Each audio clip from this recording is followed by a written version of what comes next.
Howdy and hello, I'm OhDough. Hope you're doing good. I want to go over skill trees in Once Human, and I'll begin with the importance of your choices. In the cradle, they don't matter one bit. Unequip, re-equip, whatever you want to, whenever you want to. It is noise. In the Memetics menu, they matter a little bit. You can reset your points. It just costs you 30% of the currency you spent. Energy links and these meme points. So try not to have to do that. And in the specialization, your choices matter the most. You can reset one of these every season, every new phase, essentially, using these little, I can't read right there, but using the things you get for doing your seasonal goals. You get one, and they're called Specialization Cleaner. You get 5 per season. I think I'm doing it. Hoping it doesn't backfire, we'll see. Electric furnace power consumption, -50. Crafting time, -60. Unlock new formula. Sulfur chemists can use sulfur and energy link at the synthesis bench to slowly produce. That is nuts! 300 acid almost. We're cooking. It takes 8 hours? Oh my goodness! A not so fun fact. Acid is crazy important in the end game, needed for aluminum ingots, tungsten ingots, batteries, and various other things.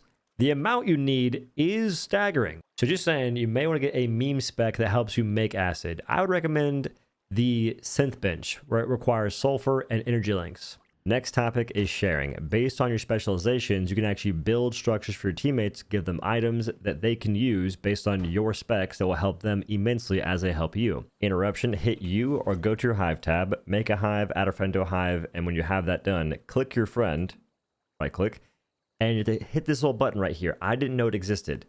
Drop down menu, you can give your friends access to facilities, building, storage. You can disable it, enable it. If you want folks to build in your base, they need access to facilities, or building rather. And storage means they can build from your chest. So if you trust them, just give them full access. If you don't, be careful. We have the gear workbench customization and the supplies workbench ammo factory.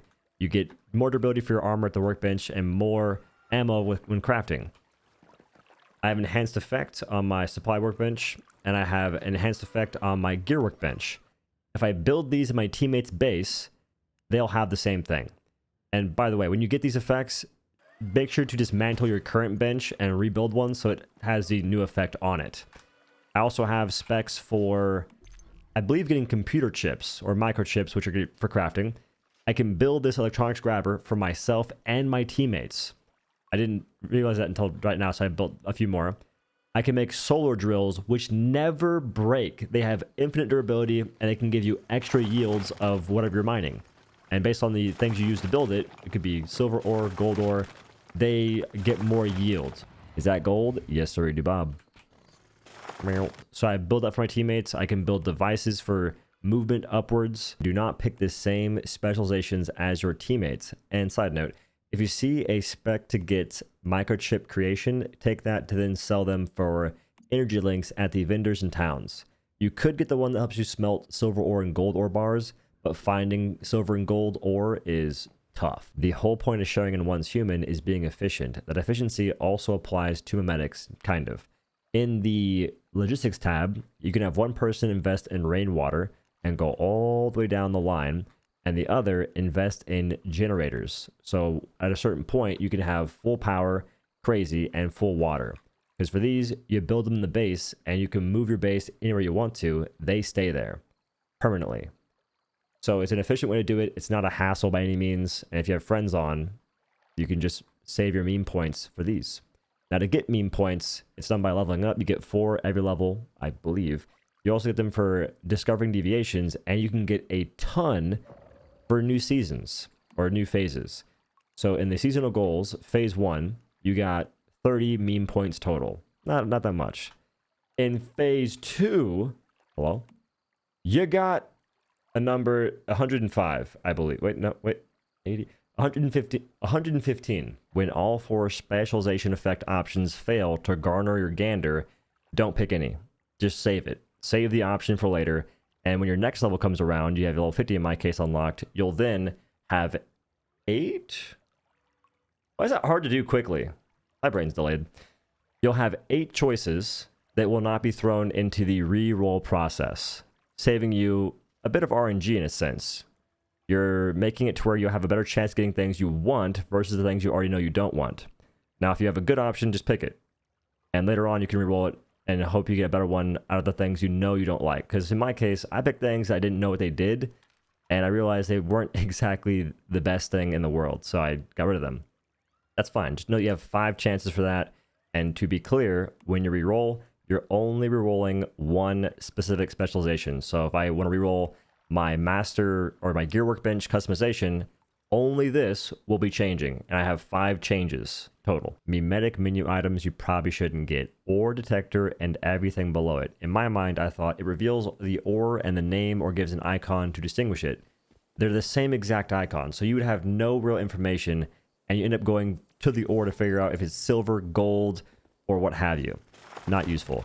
Then you have resource detection. This could be nice, but what you do is you pull out a little freaking scanner thing. It shows you the density of the ore in the area you're in. That is mostly going to be used for, well, as far as I know, these mining operation things. But what it tells you is not the full picture, because in this case, I can do a whole lot of mining, and I'm not sure I see more than just 3 options on the scanner thing. So just build a base places and see what you can do with the ore mining thing when you get it. And that's just more uses, in which case you let me know. If you unlock the solar drill in the spec menu, get it from a friend or random, you do not need to put any points into drills in the infrastructure tab whatsoever.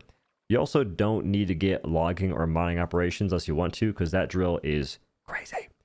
And I would recommend not putting points in tungsten alloy pickaxe, because once you have the drill, you would use that. Crafting is personal preference, although I have no idea what these stardust items do, so be careful of that. Under logistics, you can have folks split up, do solar generation, watering, and planting if you want. And building is going to be required. There's things you have to unlock in this to progress. It may be in the other tabs, but in this one, they maybe get furniture. They required furniture, and this is good because of lighting.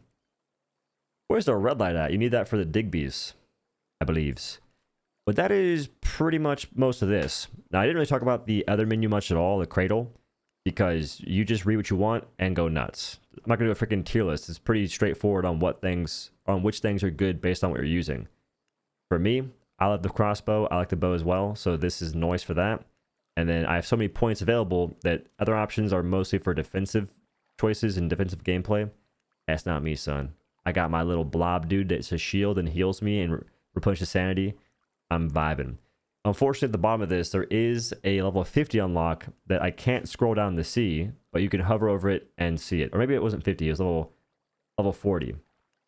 There better not be level 50. How do you scroll down? Is it Control, Shift, Enter? Man.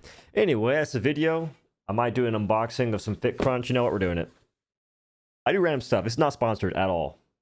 I might do a TikTok shop vid for it, but I've never done one of those, and they seem kind of, not scummy, but just lame. When you have someone that gets paid to review stuff, it just seems weird. This is not me. I'm not trying to bud you guys up. I think I paid $20 for this. And it was in the mailbox. And guess what? Wait, packet slips in there. The box says, perishable, do not put in mailbox or direct sunlight. My post office people don't give a dang, son. I'll tell you what. Okay. I must read the calories real quick. 130 calories. What's the protein looking like? 10 grams? It's fine. The calories are low. I wouldn't spend the money. Oh, what the? These are so small. Oh my God. What the? There's no way. Chocolate confetti, dipped brownies. 5 grams of fat, 10 grams of protein. I don't love the macros on that. I don't mind fat, but I didn't show you guys what it looks like. Anyway.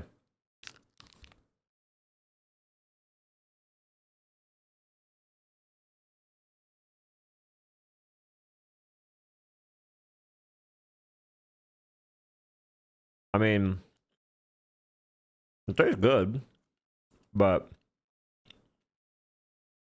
why so small? It's the best tasting protein snack I've had. That's akin to a protein bar in a sense, for sure. Although protein bars have twice the protein sometimes. If it's $10, I don't hate the idea. Nah.